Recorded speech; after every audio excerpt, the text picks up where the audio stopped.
You wanted to give me a chance to say it, or you wanted to hear my reasoning behind it? I meant what I said, James. Do you understand the difference, James? All right, Merb. I don't play by your rules, James. The next time you want to make a I don't play by your rules, authoritarian. I don't play by your rules, James. I know you don't. You don't play by any You don't rules. get to tell me what to do, James. I know. I don't care if anybody likes me.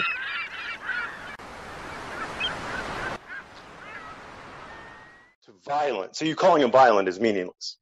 Okay, right. I can see that. Now, whether it's justified or not would be a different story. But yeah, definitely it is always violence. Would you consider it violence if I were to very gently put handcuffs on you? Would I consider it to be violence? No, I wouldn't. Okay, but would you I do want to step back, and I do want to point out that also you have framed what is unlawful as what you agree with. Well, let's stick on the violence thing. Let's try to stay on the violence thing. And I mean, I answered a lot of questions for you to clarify some things for you. Sure. But would you consider it violence though if I were to come and try to put handcuffs on you, or if I were to come and put handcuffs on you? Me personally, if I were to come do that to you, would you consider that violence? No, I would consider that the precursor to some very kinky sex. Okay, all right.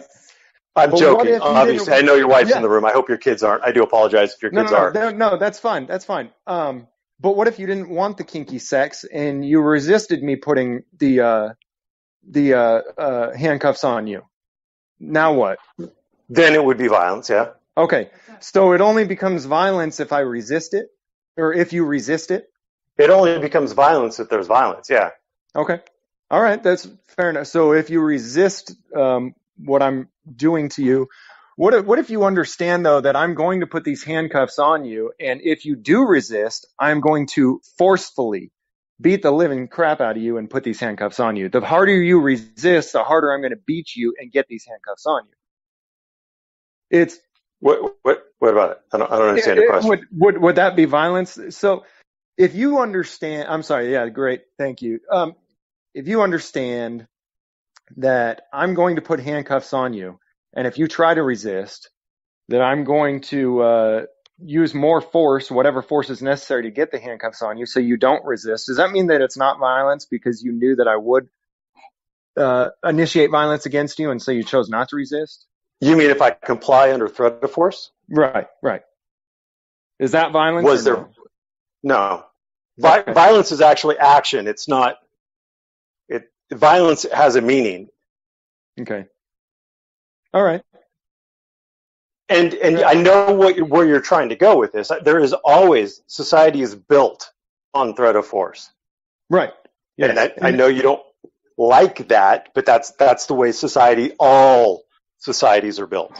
Yeah, and the question is whether it's justified or not, right? I think the question that's where our legal system tries to come into play and figure out when, like Fourth Amendment searches or seizures specifically, it's a Fourth Amendment, it's a rational kind of, or a reasonability test. It was the amount of force the officer used reasonable under the circumstances. So, right. Yeah, it's a justification kind of thing. And so whether the amount of violence used was reasonable or not, it changes throughout time too, right? I mean, different court rulings are going to come down, and in one court this amount of violence was okay, and in another court it was not justified, right? Isn't that fair to say? It kind of varies and changes all the time. Not really. It's not really fair to say. Okay. The problem is that there are no two incidents of violence that are exactly the same. There are no two arrests that are exactly the same. There are no two lawyers on either side of the bench that are exactly the same. There's no judge that's exactly the same, but the underlying test has remained fairly stable since it kind of came into being. Whenever it came into being, I don't remember right now. I've had beer tonight, so I do apologize if I'm not on the ball. That's all right. It's uncommon to find you not on the balls, but oh wow, zing! I like it. What was I going to? I'm glad you're listening up, James. I appreciate that. Yeah. I think that I'd like to tell you, whether you want to hear it or not, what my perspective is and why I do what I do. Do you want to hear it though, or? I am all in favor of free speech, James. And if you want to say, you're more than welcome to. Again, you're not going to convince me of anything. I'm sorry, James. I draw my conclusions based on what people do, not what they say. So, Okay, but you're more than fair welcome enough. to. Fair enough. More than welcome to say it, because, like I said, this is getting recorded. So, if you believe it would help for posterity, I believe you should. Well, on the topic of violence and whether or not violence is justified or not, and when the government is and isn't justified in violence, plainly, I think that most people disagree with government on some level. I think that almost anybody you talk to disagrees with things that government does, right? Whether it's the left, the right, the middle, everybody says that government is doing something wrong, right? I don't like the way you're framing that. I understand roughly what you're trying to say. I don't like the way you're framing it. Okay. I don't think anybody's particularly satisfied with the system, but I think the system is roughly in the range that most people find acceptable. Okay. My whole idea of doing everything that I do is to try to show people that my perspective, that I think that there are certain times where violence is used where it should not be used, where it is unjust. And really, if it is my perspective that law is just the opinion of a bar member, that they maybe try to do their best at having it based on some type of morals or principles. But at the end of the day, law is just opinion as well. It's just the opinion of a bar member, right? No. And so well, we'll disagree on that then. Okay. But if I can convince enough people that, my opinion is correct, that it's not okay to use violence against somebody who has not initiated violence against you, then maybe we can change laws on initiating violence against nonviolent people. Ooh, so can I ask you a hypothetical? Because remember, you asked me a hypothetical about being arrested or handcuffed. All right. Sure. Let's say Billy breaks into a bank, doesn't use any violence. He just picks the lock. He doesn't damage anything. He goes into the vault, picks the vault, takes the money out, hasn't initiated violence against anybody. Now, you're the cop, and you see Billy coming out of that bank. How do you arrest Billy if you're not going to use any violence if he hasn't initiated any violence? Oh, definitely say that that's a justified time to use whatever force necessary to put the handcuffs on, because if he's taken either life, liberty, or property. So, yeah, that's a great point. Thank you. You don't necessarily have to use violence to take property, right? Life, liberty, or property is what we're doing now? Yeah. Is that the test? Are you sure you want to stick by that? Oh, yeah. You do? Yep. Okay.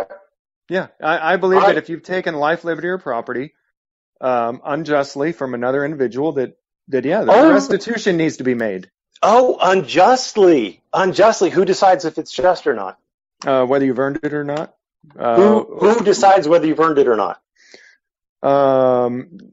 Consensual agreements. What if we both disagree? Okay, you give me an example then of what. So this guy went into the bank and took the money, right? Okay. You want to use that analogy then? No, if we want to go on consensual agreements, we would go an entirely different route. Okay. You and I are in California. We're both married. You're my boo. Okay. But we have a disagreement over me being statist and you being theoretically anarchist, I would say authoritarian. And you decide that you want to leave me and take the kids. I want the kids because, they're part of you and you're beautiful and I don't want to lose that. And we can't agree on who gets the kids. Now, who gets to decide? There's no consensual agreement. Who gets to decide? That's a good question. I don't know I don't know. They're individuals. They're humans. I don't think humans can be owned. So that's a great question, Merb. Yeah, it's nobody's property. It's nobody's property. So So the kids get to pick who they go with? Is that what you're going to determine is just? Yeah, sure. All right. Well, then let's refine it slightly. Let's say that it's the house. We've both worked together. We've both built this house through the sweat of our brows and the work of our backs. Right. And we have this house. I want the house. You want the house. Now, how do we split the house? You can't cut it in half. I mean, it's a house, right? Yeah. You mistakenly think that I am an anarchist, though, but I'm definitely not. I know you're an authoritarian. I'm fully aware of what you are. What's an authoritarian in your opinion? Somebody who believes. Wait, we're trying to figure out this consensual thing. Sorry. I'm sorry. Go on. How do we determine who gets the house? You're leaving me, and you want the house, and I want the house. Who gets the house? We can fight it out in court. Oh, so we go back to court. Okay, so now we need the bar members.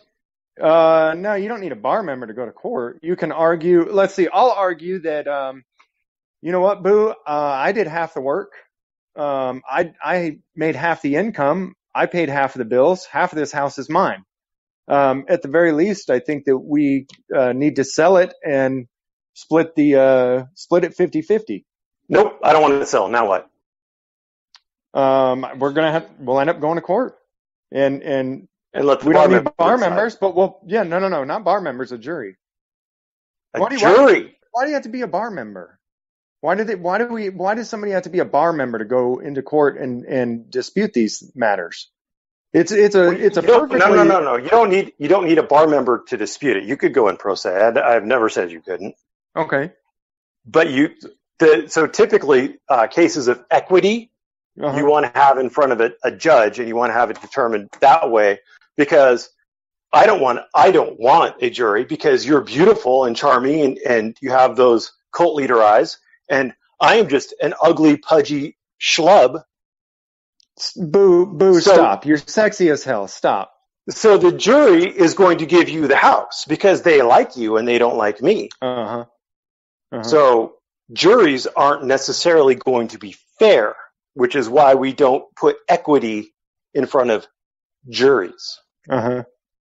Well, I think that we can both agree, though, Merb, that in this particular case, both parties very likely have right to the property, right?